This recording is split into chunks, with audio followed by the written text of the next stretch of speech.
If you're here, that means that you might have watched one of my previous videos where I basically told you that painting on rubber is impossible, and I might have actually insulted you a couple of times.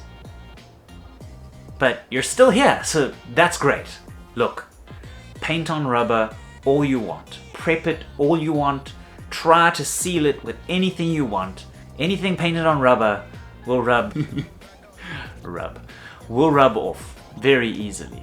But the question is there anything you could do that could make it just a little bit more durable? If you were paying attention last time, you would have heard me say rubber is more flexible than your paint, which means that your paint cannot. Did you hear that? I said it cannot soak into the surface of the rubber. You'd immediately think, well, we need to find a more flexible paint.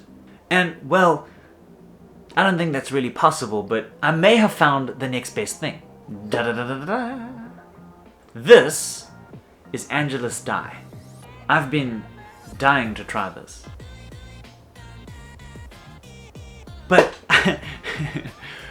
I think it might be better than Angelus paint or some of the more flexible paints out there. But there's only one way to tell, and that is through the power of science. And that is by doing a side-by-side comparison with Angelus paint on one rubber sole on the one shoe and Angelus leather dye on the other. Science is easy. And no, these are not Air Force Ones, but I wasn't about to spend $200 on a pair of shoes just before ruining them. No. But rubber is rubber, and if it works on here, it should work on there. What made me think that this would be a really good idea was when I coffee dyed my pair of Jordan 1s. And that coffee dye stain on the rubber sole lasted for a really long time. Not perfectly, but it lasted quite a while. So I thought, let's try and use the dye on these babies. So let's throw these up side by side and you can watch me use my oversized Q-tip. Oh, by the way, you can get links to all of these things down in the description below. I'll get like 3 cents if you buy something. So if enough of you buy giant Q-tips and Angelus dye and all of the other things, one day I might be able to buy myself a cup of coffee. Right, so first things first, I'm gonna sand these babies just to give a little bit of extra grip to both of these approaches. Really not sure if this will matter or not, but what's the harm? On the left side, I'm painting with a brush with Angelus paint, and on the right side, I'm painting with the dye using one of these giant wool paint dauber. I don't know if that's how you say it. Dabber.